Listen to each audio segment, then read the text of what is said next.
is a moment, somewhere between the last thought and the first silence, when the day finally stops asking things of you. You may not have felt it arrive. You may still be inside it, the residue of conversations that did not resolve the way you hoped, the quiet ache of decisions left unfinished, the invisible weight that followed you from room to room all day without ever announcing itself by name, the specific fatigue of a life lived with care, the care that costs something, the attentiveness that does not switch off easily, the love and responsibility and effort that have been running since before you opened your eyes this morning, and that have not yet fully released their grip on you. But something is already shifting, even now, even here, even in a body that is tired in ways rest alone may not fully explain. Something is moving that has nothing to do with your effort. God is working, not after you have rested enough, not once you have found the right words for the prayer you keep meaning to pray, not when things finally make more sense than they do right now, not when you have resolved the tension, answered the question, fixed the thing that needs fixing, prepared adequately for what is coming. Now, this moment, this breath, this particular night, with all of its unresolved questions and unfinished edges, with all the things you did not get to and the things you did get to but wish you had done differently, with the full complicated texture of this specific day in your specific life. This is the moment God is working in, not around it, not despite it, not waiting politely on the other side of it until you have put things in order, in it. And all that is being asked of you tonight is this: to stop, to receive, to let the weight of the day be transferred slowly, gently, without ceremony, into hands far more capable of holding it than yours have ever been. You have been holding so much, for so long in some cases. You have been strong in ways that nobody applauded because they happened quietly, internally, in the space between what you showed and what you actually felt. The strength that looks like calm when underneath the calm there is effort.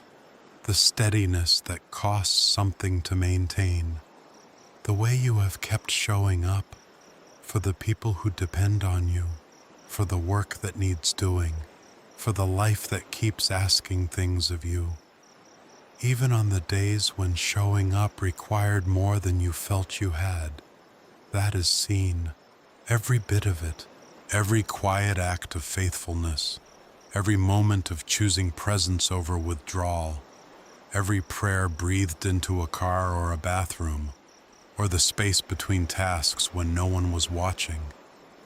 It has all been seen. Tonight, none of that is required. Tonight, you are not being asked to manage anything.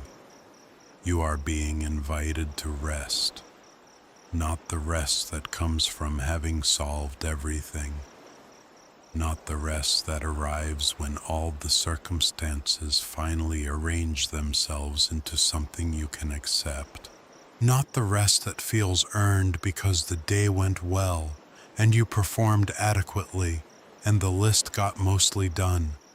This rest is different. This rest is older than your circumstances. It was available before the hard thing happened, and it is available now inside it. A rest that comes not from resolution, but from presence.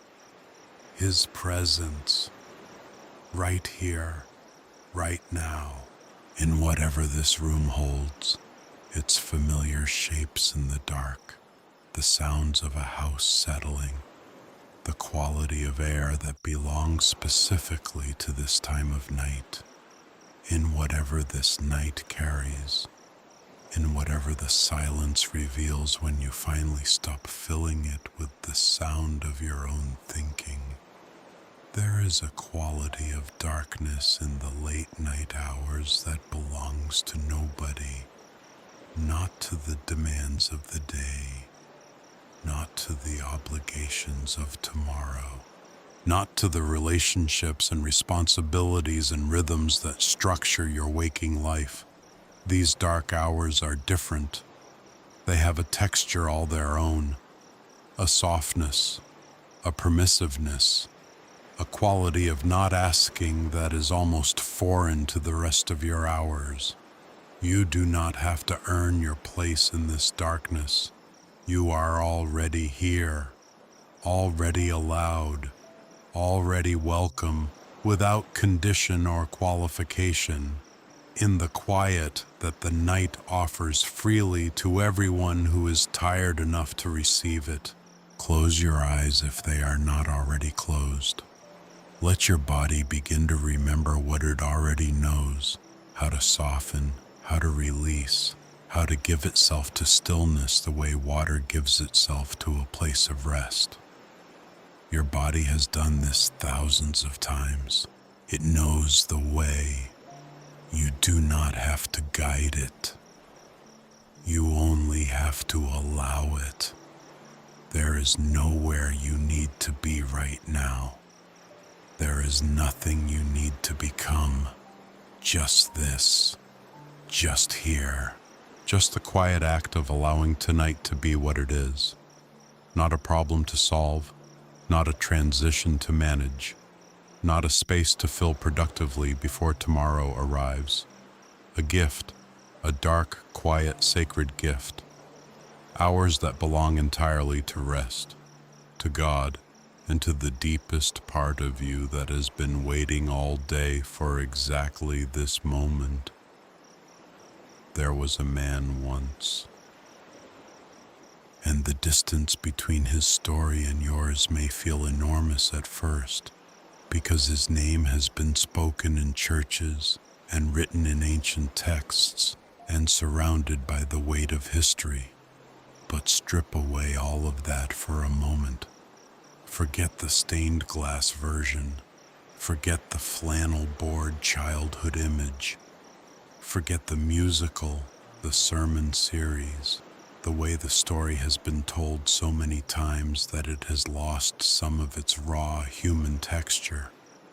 Meet him simply as a person. His name was Joseph.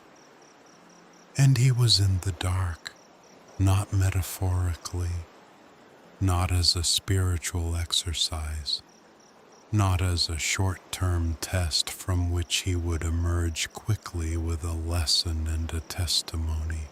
Actually in the dark, in a cell beneath the earth, in a place where the daylight came in thin and reluctant, where the air had a quality of confinement that does not go away no matter how many days you breathe it, in a world that had contracted to the size of 4 walls, and the slow passage of days that had stopped feeling distinct from one another. He had been there long enough to stop counting, or perhaps he had never stopped counting, had marked the passage of time in ways invisible to the record, carrying some interior calendar of days and seasons that only he could read, knowing precisely how many mornings had passed since the morning when everything changed. He had not chosen this. This is one of the things about Joseph's story that often gets softened in the telling, how thoroughly uninvited his darkness was. He had not made decisions that led inevitably here. He had not followed a path of his own poor choices down into that pit. He had, in fact, done everything right. He had been faithful in the small things. He had resisted what should have been resisted. He had been honest when dishonesty would have been easier. And still, the cell, the silence, the years, not a difficult season that resolved in a few hard weeks, not a trial that built character and then gracefully lifted, years of waking to the same ceiling, years of carrying a hope that had no visible reason to still be alive, years of being someone that the world, or at least the portion of it that had mattered to him, had completely forgotten. His family did not come. The ones he had served did not return. The dream he had once carried, the strange luminous dream of a future that had felt so real it might as well have been a promise, had faded into something he could barely hold in his mind anymore, without wondering whether he had invented it. And yet the dream had been real, and yet God had not forgotten.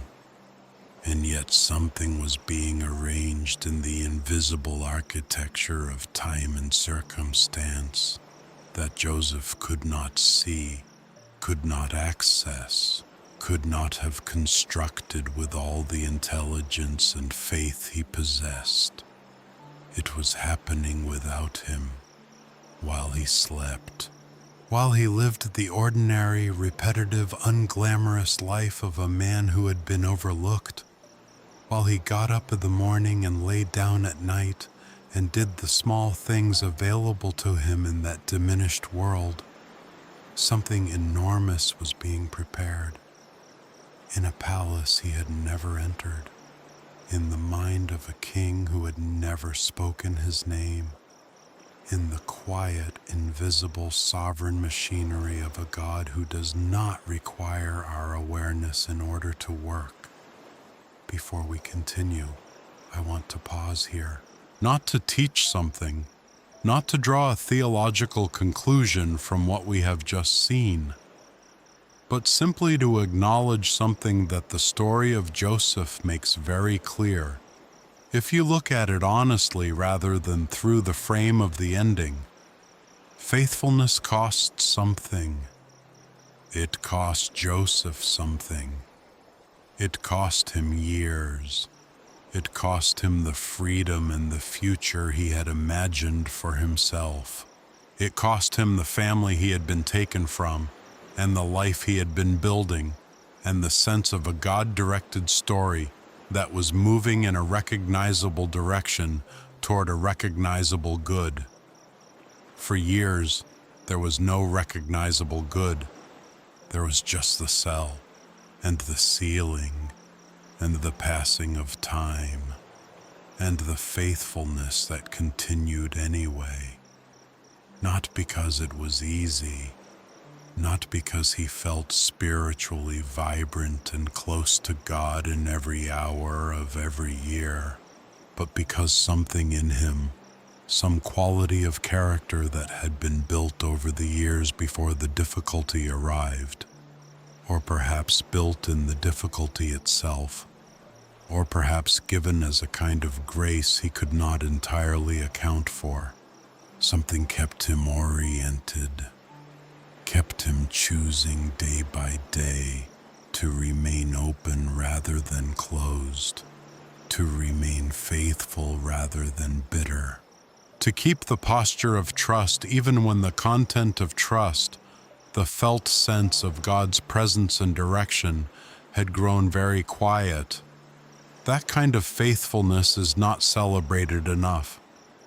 The faithfulness of the long middle, the faithfulness of the years that have no dramatic arc, no climactic moment, no visible progress.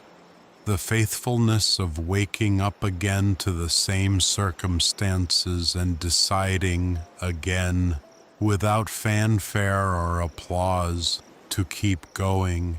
If that is the faithfulness you have been practicing, it is seen. It is not small. It may feel small from the inside. It may feel like merely surviving, merely maintaining, merely not losing ground, but from outside the moment, from the perspective of a God who sees the full length of a life and knows what this particular season has cost you. It is not small. It is the faithfulness that matters most. The easy faithfulness, the faithfulness of seasons when everything is going well and God feels close and the story is clearly moving in a good direction. That is beautiful too, but it is not costly. It does not require the same quality of choosing. It does not reach as deep into the character or build the same kind of rootedness. The faithfulness of the long dark middle, that is something else, and you have it, whatever season you are in. Whatever length of time this particular difficulty has been asking faithfulness of you, you have kept something alive that is worth keeping. You have chosen again and again, in the small private moments that no one ever sees, to remain oriented toward God even when God felt like a direction more than a presence. That choosing has not been wasted. It has been seen. It has been held. It has been, in ways you may not yet be able to see, building something. Not as a reward you earn, but as the natural fruit of a life that has been, despite everything, reaching toward the light. Maybe you have been in a kind of prison, not stone walls and iron bars, but the prison of a situation you did not choose and cannot seem to exit. The prison of grief that does not follow a schedule. The prison of financial pressure that narrows your world to a smaller and smaller circumference. The prison of a body that is not cooperating, of a relationship that has gone somewhere painful and you do not know the way back, of a dream that was real once and now sits in a drawer somewhere, quiet and dim. The prison of waiting. There is something particularly difficult about waiting when you do not know what you are waiting for. When the waiting has gone on long enough that you have stopped telling people about it because you are tired of the look on their faces. The slightly uncomfortable, slightly hopeful, slightly helpless expression of someone who wants to say the right thing but has run out of the right things.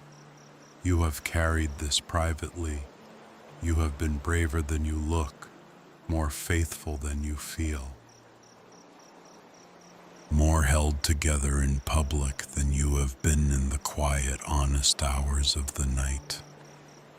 And God has seen all of it. Every moment you kept going when stopping would have felt like relief. Every prayer that came out less formed than you wanted, more desperate than you intended.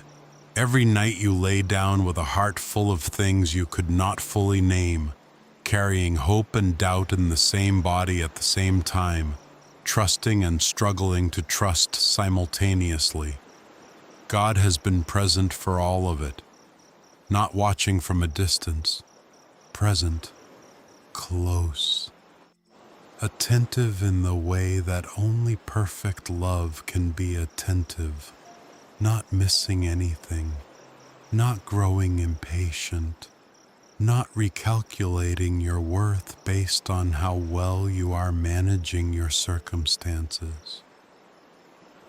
There is a thing that happens when people are in difficulty for a long time, a slow erosion, not of faith exactly, not all at once, but of the felt sense of being held. The intellectual knowledge that God is good remains. The memory of moments when His presence was unmistakable remains. like photographs of warmth taken in better seasons. But the felt experience, the living warmth of knowing that you are seen and that what is happening to you matters, that can grow thin. It can become harder to access, not because it has disappeared, not because God has moved or changed or decided that this particular season of your life is not worth His attention, but because the accumulated weight of difficulty has a way of insulating us from the felt sense of things, muffling them, placing them behind a layer of weariness that is simply very hard to reach through. And you can begin to move through your days in a kind of faithful numbness, doing the right things, saying the right words, keeping the form of trust alive even when the feeling has gone quiet, praying the prayers, showing up for the life, doing what faith asks of you, even when faith has stopped feeling like anything in particular. That is not failure, that is endurance. And endurance, the kind that continues past the point where continuing feels meaningful, the kind that keeps placing one foot in front of the other, not because it can see the destination, but because stopping has become unthinkable, is one of the most profound and costly forms of faithfulness there is. If you are in that place tonight, this prayer is for you, not to fix it, not to manufacture an emotion you do not currently have, not to offer you cheerful reassurances that glide over the surface of what is actually happening, but to simply tell you the truth, plainly and quietly, the way truth is best received in the dark. You are not forgotten, not in the numbness, not in the doubt, not in the exhaustion that makes believing feel like heavy labor, not in the silence where you expected an answer and heard only more silence, not in the questions that have no clean answers, not in the faith that is more honest about its struggle than its certainty, not in the nights when prayer has felt like speaking into a room that might be empty. None of that has placed you outside of His reach. None of it ever could. The story of Joseph is not a story about a man who believed perfectly and was therefore rewarded. It is a story about what God does in the dark, not because the person in the dark has earned it, not because they maintained the correct emotional posture throughout the trial, but because God is working according to a timeline and a logic that is simply larger than the moment you are currently inside. Joseph could not see what was being arranged. He could not see the dream in Pharaoh's mind that had not yet disturbed his sleep. He could not see the series of events that were already in motion, already connected, already moving toward the morning that would change everything. The mechanics of his deliverance were entirely outside his field of vision. And this is the part that is so difficult to hold on to when you are in the middle of your own darkness.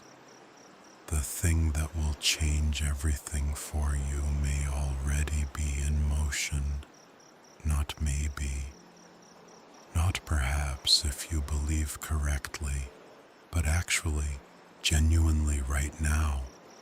There may be something being arranged in a room you have never entered, in a conversation you have never been part of, in a shift of something invisible that will only become visible when the time is exactly right.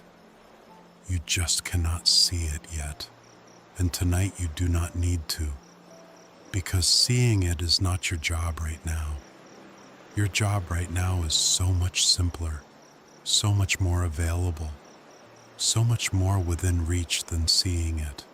Your job right now is to rest, to release, to let the night do what the night was always designed to do. Hold you in the dark while something is being prepared in the light you cannot yet access. There is a word that appears quietly throughout the story of Joseph, and it is easy to miss because it is not announced with emphasis. It does not arrive with trumpets or theological flourish. It slips into the narrative almost like an aside, almost like the writer is noting something so obvious, so fundamental, that it barely needed saying. The word is but the Lord was with Joseph, but God was with him. Simple, almost casual, as if the most important fact in the entire account needed no elaboration. Because what else would you expect from a God whose nature is faithfulness? But God was with him, in the pit, in the prison, in the years that had no visible progress, in the stretches of time that the record seems to pass over quickly because nothing dramatic was happening, just the ordinary, slow, inglorious labor of a life being lived in diminished circumstances by a man who had no way of knowing whether anything would ever change. In the nights that were indistinguishable from one another, in the mornings that arrived with the same walls and the same silence and the same unanswered questions and the same interior conversation between hope and doubt that he must have had so many times that it had worn grooves in his thinking. But God was with him, not watching, not observing from a comfortable distance, with him, present in the way that the word with always implies proximity, close enough to matter, close enough to hear, close enough that the distinction between his breath and God's breath was perhaps not as large as the darkness made it feel. And that is the same sentence that is true of your night. But God is with you, not in a general cosmic sense that keeps him safely at a distance, in the specific present personal sense that means he is in this room, in this quiet, aware of the exact shape of the weight you have been carrying, familiar with every detail of the story you are living, the parts that are beautiful and the parts that are frightening, and the parts that are simply, deeply, exhaustingly unresolved. He is here, and he is working, not because you reminded him, not because you prayed the right number of times, or with the right amount of faith, or using the right theological language. He is working because that is what he does, because that is who he is, because the love that holds you is not conditional on your performance and does not take nights off. Let that be true for a moment, not as a concept, as something your body can receive even if your mind is not fully ready. Let it settle somewhere beneath the thinking, beneath the managing, beneath the long habit of holding everything in place by your own effort. He is working, tonight, now, while you rest, while your hands go still, while the to-do list waits in the dark, and the unanswered emails sit unopened, and the problem that has no solution yet remains without a solution. While all of that is exactly as it was, he is working, and the working does not require your participation tonight. It only requires your rest. There is something about darkness that strips the unnecessary away. In the daytime, so much is possible. In the daytime, you can perform, you can manage the image you present. You can stay busy enough that the deeper things do not surface. The light is full of options, of distraction, of the comfortable noise of life moving forward. But the night has a different quality. In the night, you meet yourself more honestly. The armor comes off. The competence you wear so fluently during daylight hours becomes harder to maintain when you are lying still in the dark. Something true rises. Something vulnerable. Something that is not a problem to be solved, but simply the most real version of you. The one beneath the roles, beneath the responsibilities, beneath everything you produce and provide and hold together for other people. That version of you is the one God is speaking to right now. Not the managed version, not the capable version, not the version that has the right answer for every question and the right response for every difficulty. The version that is tired, the version that sometimes does not know what to pray because the situation is too complicated for simple prayers. The version that loves God and still lies awake, sometimes wondering whether God sees the specific, granular, unglamorous difficulty of this particular life in this particular season. That version, that is who this night is for, and God is not surprised by that version. He is not disappointed by it. He is not waiting for you to pull yourself together before he considers you worthy of his attention. He meets you here, in the honest, undefended nighttime version of yourself. And what he brings is not judgment or instruction, or a list of things you need to do better. What he brings is presence, quiet, steady, undemanding presence. The kind that asks nothing of you, but your willingness to receive it. Think of the way a parent sits beside a sleeping child. Not because the child is doing anything remarkable, not because the child has earned this watching, simply because the child is loved, and the love makes the watching natural. A parent does not sit beside a sleeping child out of obligation. They sit there because something in them is drawn to the simple, peaceful fact of the child's existence. Because love wants to be near what it loves, and you are loved like that, by the one who made you. By the one who knew you before you were known by anyone else, by the one whose love is not a reward you earn, but a reality you were born into, a love so foundational that even your most troubled nights have never moved you outside of it. You have never been outside of it, even when it felt that way. Even in the hardest seasons, the ones that left marks, the ones that changed you, the ones you still carry in your body as a kind of memory that surfaces at unexpected moments. Even in those, you were held.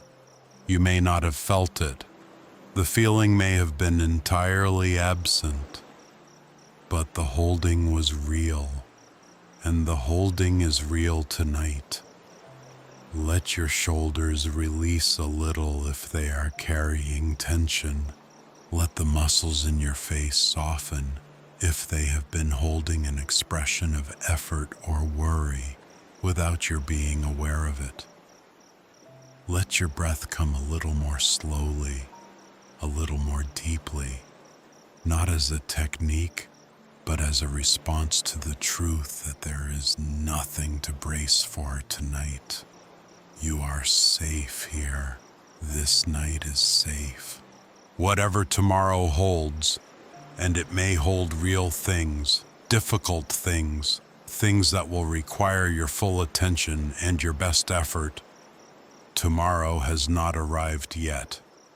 And the grace that will be available for tomorrow is not available tonight because you do not need it tonight. Tonight, there is only the grace for tonight. And the grace for tonight is this: rest. Permission to rest. Permission to stop solving and start receiving. Permission to not have the answers.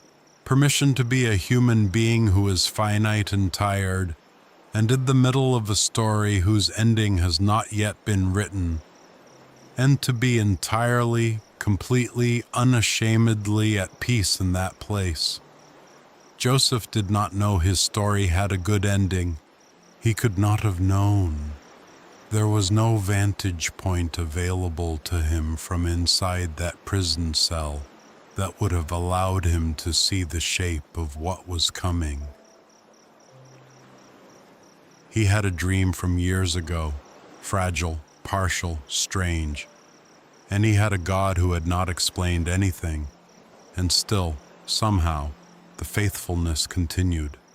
Not perfectly, not without doubt certainly, not with a sustained emotional intensity that never wavered, but persistently, quietly, the way a candle continues to burn, not because it is spectacular, but because that is what it does, because burning is its nature, even in the dark.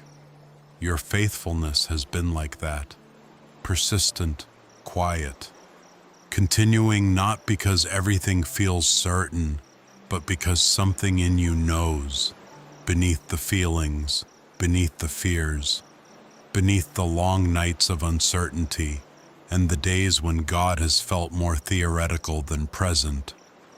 Something knows that you are held, that this is not all there is, that the story is still being written, and the chapter you are inside right now is not the final one.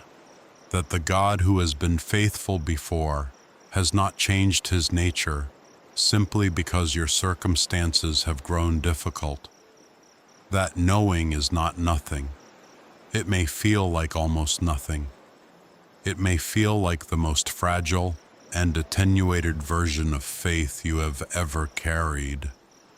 Barely a flame, barely a thread, barely enough to qualify as belief in the confident sense of the word. But the size of the knowing does not determine its truth. The weakness of the signal does not mean the connection has been lost. It is enough. You are enough. That knowing, however faint, however buried beneath exhaustion, however qualified by doubt or complicated by the distance between what you believe and what you can feel, is itself a gift, not something you manufactured, not something you kept alive through superior spiritual discipline, something given, something that persisted not because you held on to it tightly enough, but because it was held in hands more reliable than yours. Hold it lightly tonight. You do not have to grip it. You do not have to defend it or prove it or perform it for anyone. Just let it be there. That small, quiet, persistent knowing, like a light left on in a distant room of a house you know well.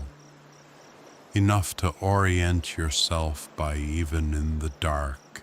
Enough to remember the direction of home, even when home feels very far away. What was happening in the palace while Joseph slept? We do not know the mechanics of it. We are not given access to the inner workings of how God moves in the invisible spaces of history and human consciousness. What we are given is simply the fact: Pharaoh dreamed, and in the dreaming, a thread was pulled.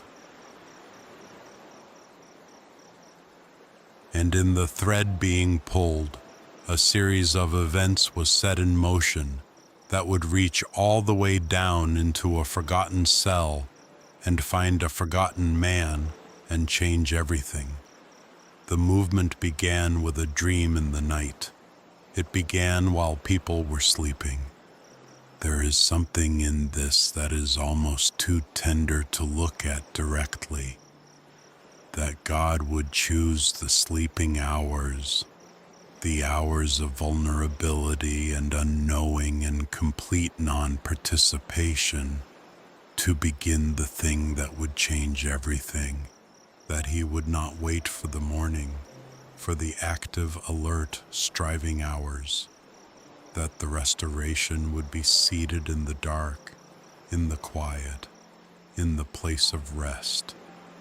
It suggests something about the way God works that is profoundly different from the way we work. We tend to work in the daylight.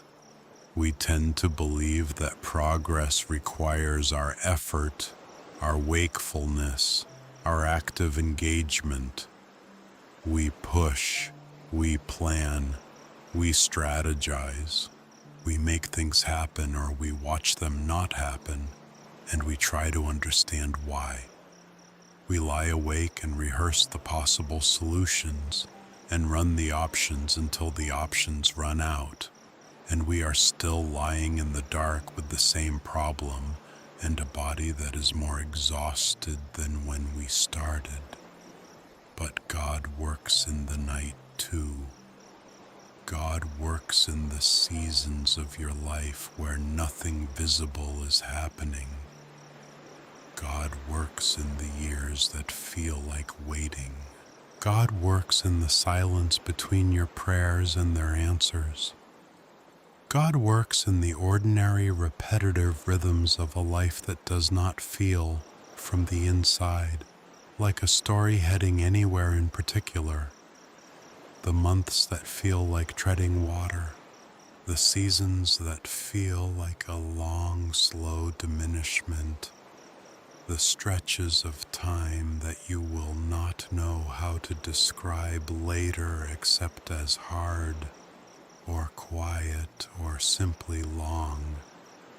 He works there, always there, quietly, carefully, with a patience and a precision that no human intelligence could fully comprehend, arranging, preparing, moving people and circumstances and timing with a gentleness so complete that none of it announces itself until the moment it is ready to be seen.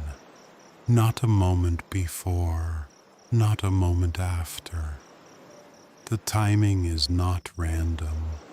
It is not delayed out of indifference. It moves at the pace of love, which is not the same as the pace of urgency, and which can feel, from inside the waiting, impossibly slow. But it is never late. It has never been late. And then, one morning, like Joseph, woken by a summons he could never have predicted, called by a name he had almost stopped expecting to hear spoken with any authority, you see it, the thing that was being prepared, the door that was being opened in the dark, the connection that was being made in the invisible, the heart that was being softened, the moment that was being held in readiness until the exact right time arrived. Not all at once, usually not all at once, but enough to understand that the dark was not empty, the waiting was not wasted. The years that felt like loss were quietly becoming something else entirely, something that required the full length of their duration to be what it needed to be, something that a shorter time could not have produced. You are not there yet, perhaps. Perhaps you are still inside the cell, still in the unresolved, still in the season that has not turned, still waiting for the morning that has not yet arrived, still carrying hope with the particular kind of effort that long waiting requires. Not the bright, certain hope of someone who can see the end approaching, but the weathered, persistent, sometimes nearly silent hope of someone who has decided, almost below the level of conscious decision, to keep going. That hope is real, even when it does not feel real, even when it has grown so quiet that you wonder whether it is still there. It is there, and God is not unfamiliar with its particular quality. The hope that has been through something, the faith that bears the marks of difficulty, the trust that has been tested and that has come through the testing, changed but not destroyed.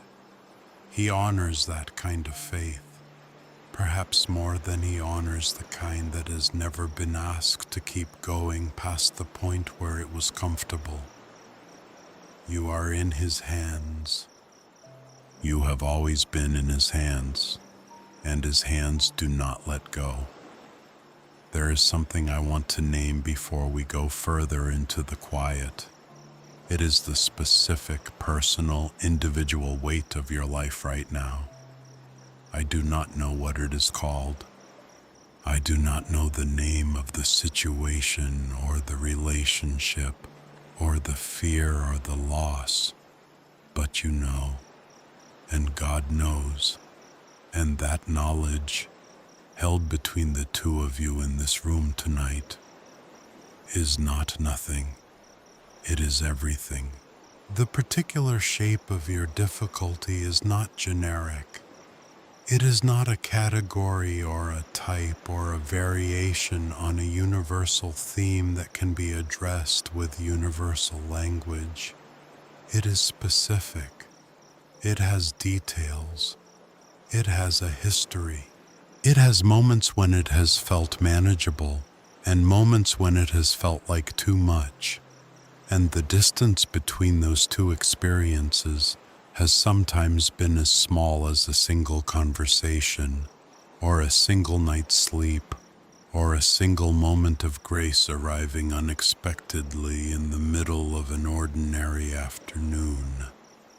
God knows all of it, not in the way that surveillance knows a thing, observationally without care, but in the way that deep love knows, with attention and tenderness, and a quality of concern that never flags, that does not grow bored with the complexity of you, that is not looking for a simpler version of your situation in order to offer a simpler answer. He knows the complicated version. He has always known the complicated version, and the complicated version is the one he loves. Not the ideal version of you that you sometimes imagine you should be, the braver, more faithful, less afraid version, the actual version, the one lying here right now, carrying whatever you are carrying, hoping whatever you are hoping, fearing whatever you are fearing, loving God in the imperfect, intermittent, sometimes faltering way that is the most honest love you have. That love is received. That love is seen and received and valued by the one who knows exactly what it has cost you to keep offering it. You are not required to be more than you are tonight. You are not required to be more than you are any night. The invitation is always the same: to come as you are, to bring what you have, to arrive without pretense in the presence of one who needs none of your performance and who will not be disappointed by the unedited version of your heart. Come as you are. You are already here. You are already in His presence. You are already held. That is enough. That has always been enough. There is something worth sitting with for a moment. The fact that God chose the night, not as the backdrop for difficulty, not as the setting where things go wrong and the morning is awaited as rescue, but as an active, intentional context for restoration. The night was not an accident. The darkness was not an oversight. God made the night on purpose, and into the night He placed the capacity for rest, for healing, for the kind of deep renewal that the daylight hours, with all their demands and their noise and their relentless forward motion, simply cannot provide. The night was given to you, not as something to endure, not as a space to fill with worry until the light returns, but as a gift, the particular and irreplaceable gift of hours that belong entirely to restoration, hours that the world cannot reach you in, hours that are yours in a way that almost no other hours are. This is one of the ways that love shows itself in the structure of things. The rhythm of day and night is not merely mechanical. It is not simply the rotation of a planet creating patterns of light and dark that biological creatures have adapted to. It is, at a deeper level, at the level where the physical and the spiritual are not so cleanly separated, a pattern of grace, a regular returning faithful gift of rest, night after night, without asking whether you deserve it, without requiring that you have used the previous day adequately, simply given as the sun goes down and the world quiets, and your body begins to remember what it was made for rest, made for this, made to be held through the dark hours by the one who made both the dark and you, who knew when He made you that you would need exactly this, not just sleep as a biological function, but rest as a spiritual reality. The particular grace of being held through the night by love that does not sleep, attended to by a care that does not require your wakefulness, restored by a gentleness that reaches the places inside you that you cannot reach yourself. He made you for this rest, and He is here to provide it, not after you have prepared yourself sufficiently, not once you have quieted your mind enough through your own effort, not when you have said the perfect prayer or achieved the right internal state. Here, now, as you are, in whatever condition this day has left you in.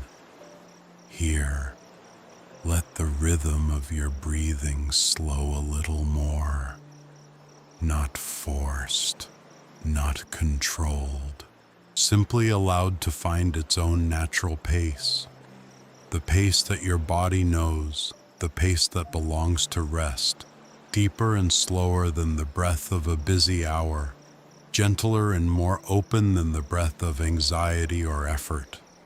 You know this pace. You have found it before. You will find it again tonight. Let it come. And as it comes, as the breath slows and the body softens, and the thinking begins its long, gradual descent from the foreground of your awareness, know that what is happening in you right now is not nothing. The restoration has begun, not when you fall asleep, before that.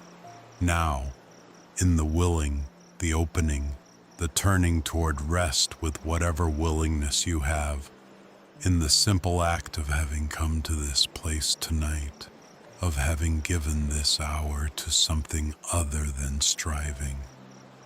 That act is itself a form of trust, a small act of surrender, a quiet statement to the God who is already present that you are willing to be held. He receives it.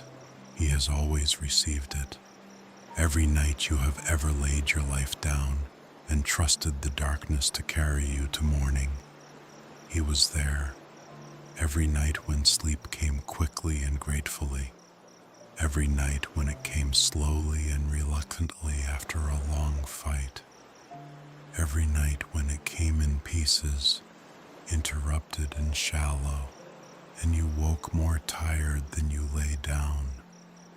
He was there through all of them, and He is here through this one. Let us stay here for a moment longer, not to arrive at a conclusion, not to tie the threads together into something neat and final, but simply to be present in this truth, to let it have more than a moment of our attention, because it deserves more than a moment, because you deserve more than a passing acknowledgement of something this important, because the love that is holding you tonight deserves to be received fully, not glanced at on the way to sleep. The love that is holding you tonight is not the love of an indifferent force. It is not the love of a distant deity who set the world in motion and then stepped back to observe how it unfolds. It is personal. It is specific. It knows your name, not just your given name, but the deeper name, the truest one, the one that describes what you are, at the level beneath all your roles and histories and identities. It knows what frightens you. It knows the thing you have not been able to say out loud, the fear that lives just underneath the surface of your daily life, that surfaces at moments like this, when the noise has finally quieted enough for it to speak. Whatever that fear is, the fear of being permanently stuck, the fear of loss you cannot prevent, the fear of being unloved or unneeded or unseen, the fear that the best parts of your life are behind you, the fear that you will run out of faith before things get better, the fear that you have somehow missed something essential, and that the missing of it cannot be undone. God knows it, and He is not afraid of it. That fear, however large it has felt, however much space it has occupied in the private hours of your life, however long it has followed you from room to room without being invited, is not larger than His peace. It is not louder than His voice. It is not more real than His presence. And tonight, He is inviting you to set it down, not forever. You may need to pick it back up tomorrow. It may need to be wrestled with again in the daylight, addressed and examined, and brought honestly to God in the full conscious way. That is real work, and it is good work, and there is a time for it. But tonight is not that time. Tonight, just tonight, you do not have to carry it. Tonight, it can rest beside you rather than inside you. Tonight, you can breathe without it pressing against your chest. There is a kind of prayer that does not use words. It is simply the act of opening, of lying still in the awareness of God's presence and allowing that presence to move in the way water moves, finding every cracked and dry place, filling every hollow, touching every part of the interior landscape that has been waiting to be reached. The places that ache in ways you have not found language for. The places that have been quietly parched for a kindness you have not known how to ask for. The places that are younger than the rest of you, more tender, more vulnerable, more in need of gentleness than anything else. You do not have to direct it. You do not have to manage it. You do not have to perform the right emotional response to it, or ensure that you are receiving it correctly. Just open, just receive. Just let the night do what it was always designed to do. Carry you through the dark into the morning that is already waiting on the other side, already prepared, already held in the same hands that are holding you now. The morning will come. It always comes. And when it does, you will face it differently than you would have if you had spent this night in resistance rather than rest. The problems will be the same problems, the same unanswered questions, the same unresolved situations, the same work of living your specific life in your specific circumstances. But you will face them as someone who has been held through the night, as someone who has been rested and restored in the deepest possible way, not just physically but spiritually, in the interior places where tiredness lives that sleep alone cannot always reach. God restores the soul. That is the ancient promise. And it is not a metaphor. It is a description of something that actually happens in the quiet, in the dark, in the hours of surrendered sleep. A restoration that no human effort could achieve. A restoration that comes from the outside, from beyond, from a source that is not diminished by the demand placed on it. That grows not depleted, but somehow more present the more it is needed. Your weariness is not too much for that source. Your doubt is not too much for that source. Your complexity, the full, difficult, beautiful, broken, faithful, struggling reality of who you are in this season of your life, is not too much. He is enough for all of it. He has always been enough for all of it. You have been given tonight, not as a consolation, not as a pause between the things that matter. Tonight is one of the things that matters. This hour, this quiet, this dark, this particular configuration of stillness that belongs only to now, is not a waiting room for the rest of your life. It is part of the rest of your life. And what it is for, what this night specifically is designed to do, is restore what the day has taken, not just physically, though the body's need is real and worthy of respect, and not to be dismissed as something lesser than spiritual need, but in the places beneath the physical.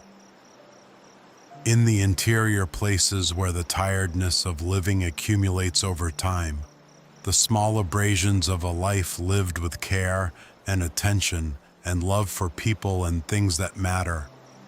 In those places, tonight is for restoration. A restoration you cannot perform. A restoration that happens to you rather than through you, that arrives not because you have prepared for it adequately, but because you have stopped, because you have gone quiet enough that it can do its work. Sleep is an act of surrender. Every night, without quite thinking about it, Every person who lies down and closes their eyes is practicing the oldest and most regular surrender available to a human being.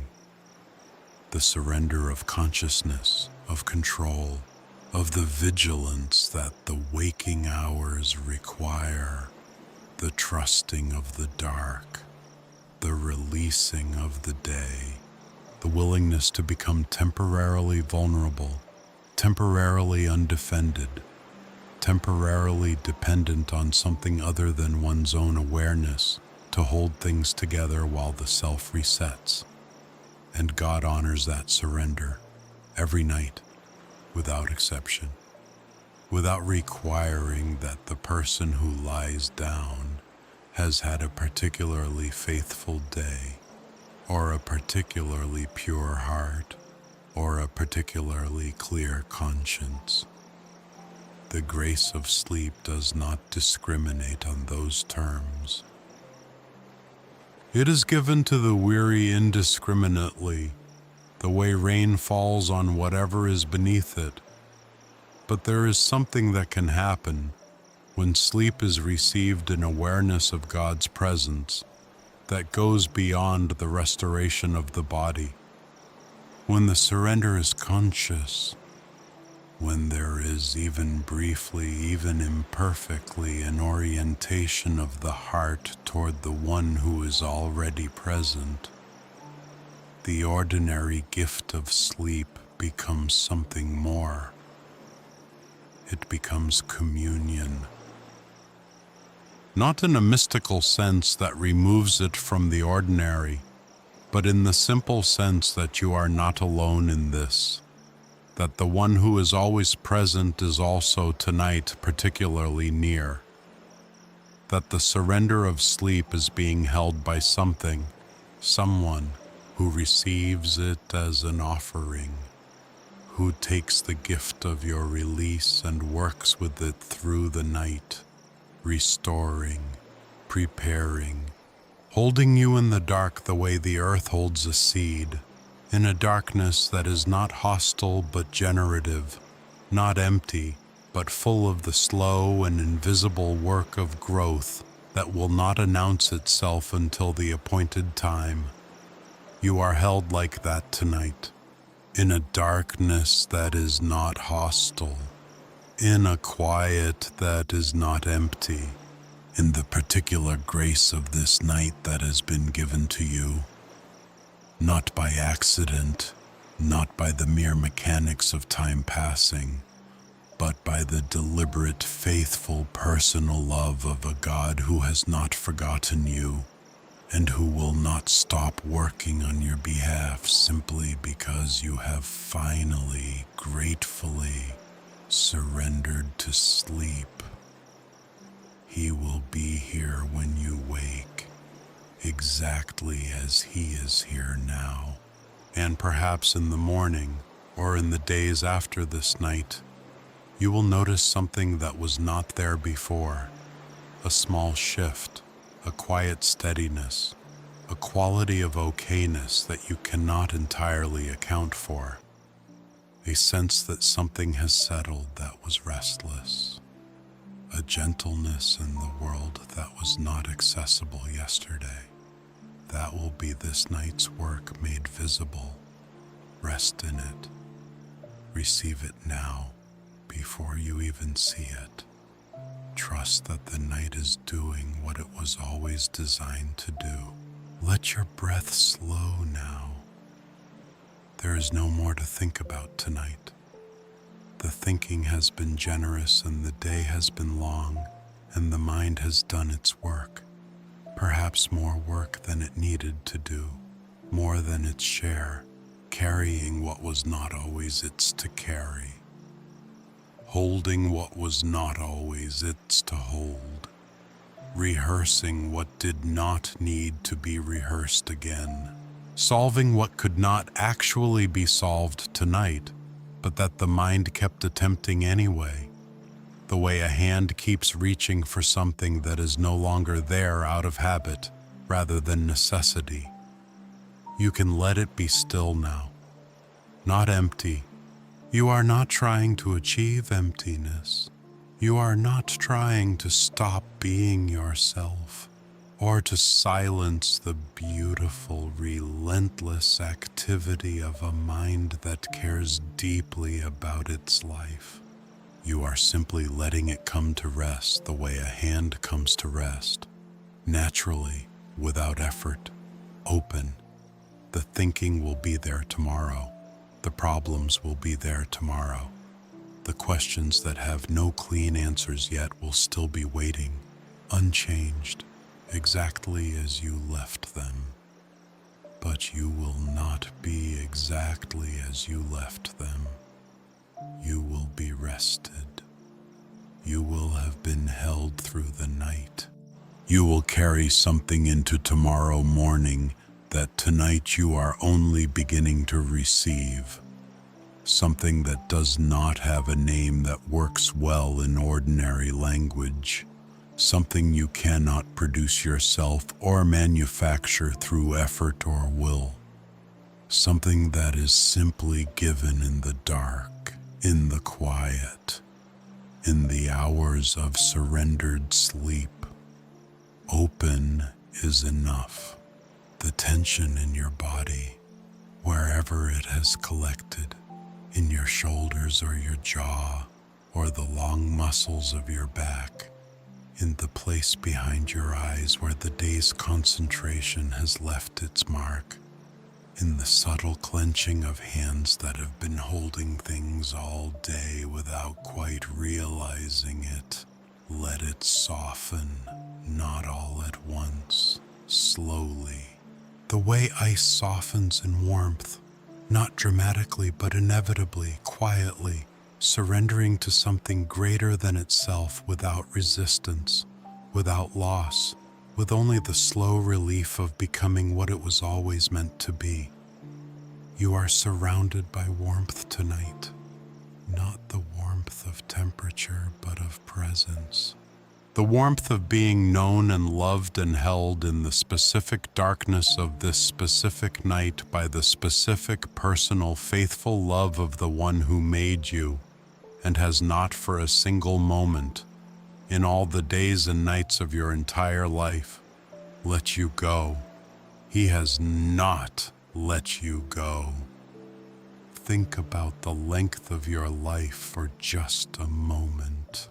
Think about all the nights that have come before this one, all the nights of all the years, in all the different circumstances, in all the different versions of yourself that have existed over time. The younger versions, the more frightened versions, the versions that did not know what they know now, that were navigating things for the first time, that made mistakes and got lost and had to find their way back. He was there for all of them, not waiting somewhere else, not preoccupied with larger concerns, not holding you at arm's length until you figured yourself out. There, present, holding. The same presence that is here tonight was present in every one of those nights, the hard ones and the peaceful ones, and the in-between ones that were ordinary and unremarkable and entirely beloved. Even in the seasons when it felt like loss, even in the stretches of silence that lasted longer than you expected, even in the mornings when you woke up and the first feeling that arrived was heaviness rather than hope, and you lay there for a moment before the day began, wondering whether today would be different and not quite knowing the answer. Even then, you were held. You are held now. Let that be the last thought that remains before sleep takes you. Not a list, not a plan, not a rehearsal of tomorrow or a review of today. Just this: I am held. I am seen. God is working, and I can rest. Let your eyes grow heavy if they are not already. Let your breathing find its own slow rhythm. In and out, in and out.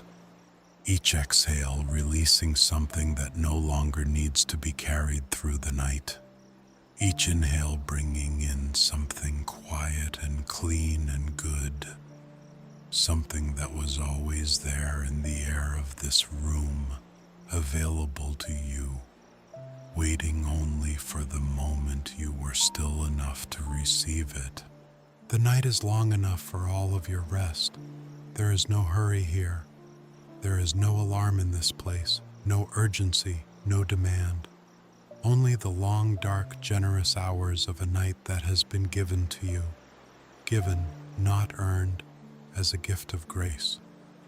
Not because you deserve rest more than others. Not because you have managed today particularly well. But because you are human, and humans were made to rest, and the God who made you built that need into you deliberately, not as a flaw, but as a reminder that you are not the one holding everything together. He is. He always has been. Receive it, all of it, every dark, quiet, generous hour of it. Joseph slept in prison and woke to a new world. Not because he had figured out how to make it happen, not because he had maintained perfect faith throughout every difficult hour, not because he had said the right prayers in the right order with the right emotional intensity, but because God, who had not forgotten him for a single moment of those long and silent years, had been working in the spaces Joseph could not see, in the dreams of a king, in the conversations of strangers, in the slow and invisible turning of a story that Joseph was still inside, but that had already been resolved at a level he had no access to. And when the time was exactly right, the door opened. Without Joseph doing anything to open it, it simply opened. Your door is not forgotten. The timing is not yours to control, and that is not a sentence of abandonment. It is a sentence of rest. The weight of the timing does not belong to you. The burden of making the right thing happen at the right moment does not rest on your shoulders tonight. It never did fully. You have been carrying a portion of a weight that was always meant to be shared.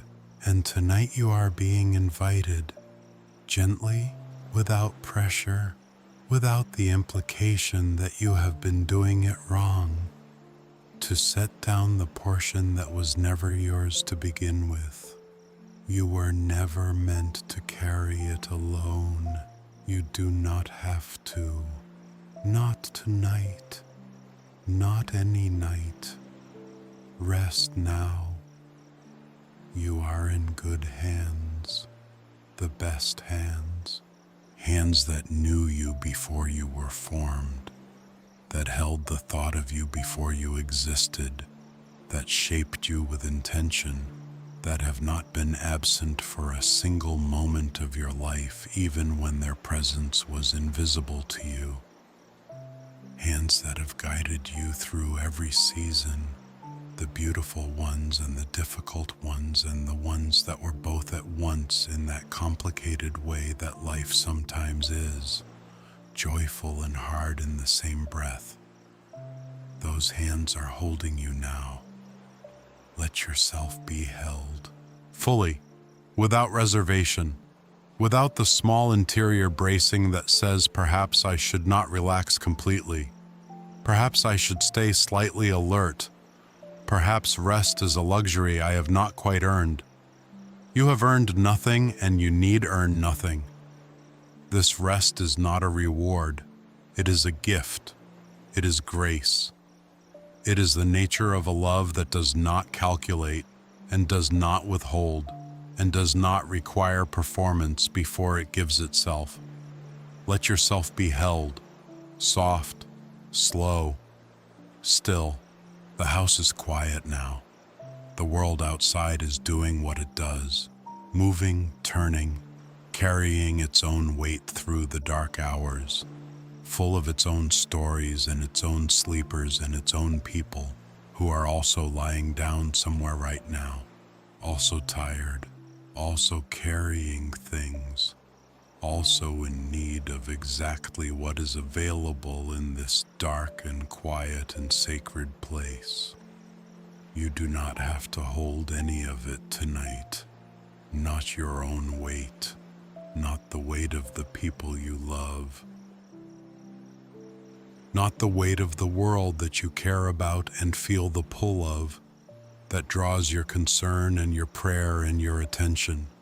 Not tonight. Tonight, the holding belongs entirely to Him, and you are free, genuinely, completely, without qualification, free to be simply, quietly, entirely here, in the dark, in the peace, in the presence that has never once left you and will not leave you through this night, not through any of it, not through the deepest hours when the quiet becomes almost total, not through whatever dreams come or do not come, not through the small anxious moments that sometimes surface in the middle of the night when the mind briefly wakes and the fear surfaces before sleep draws it under again. Through all of it, He is here. He was here before you lay down. He will be here when you wake. And through every moment between, through every breath of this night, through every slow and darkened hour, He is holding you, working in you, restoring in you, doing in the quiet what you could never do for yourself, reaching into the places that are tired in ways that go deeper than tiredness, the places that need something more than sleep, but that sleep, held in His hands, becomes a vehicle for, a vessel for. Let Him work. Let the night be what it is. Let your body be heavy now. Let your thoughts grow distant and slow, like lights on the horizon seen from a moving window, present, then smaller, then gone. You do not need to hold on to them. They will be there in the morning, and in the morning you will face them differently, not because the circumstances will have changed. They may not have. Not because the answers will have arrived, they may not have, but because you will have been through the night in the hands of God, because something in you will have been restored that you did not even know needed restoring, because the grace that was poured into you in the dark will show itself in the morning as a steadiness, a quiet, a capacity that was not entirely there before. It is always there in the morning, after a night like this. The steadiness, the quiet, the sense, not dramatic, not triumphant, but real and deep and lasting, that you are not alone, that the story is not finished, that the hands holding you have not grown tired of holding. They will not grow tired. They do not know how. Rest now. Breathe. You are safe. You are seen. You are loved. He is here. He is working. Sleep now. Sleep.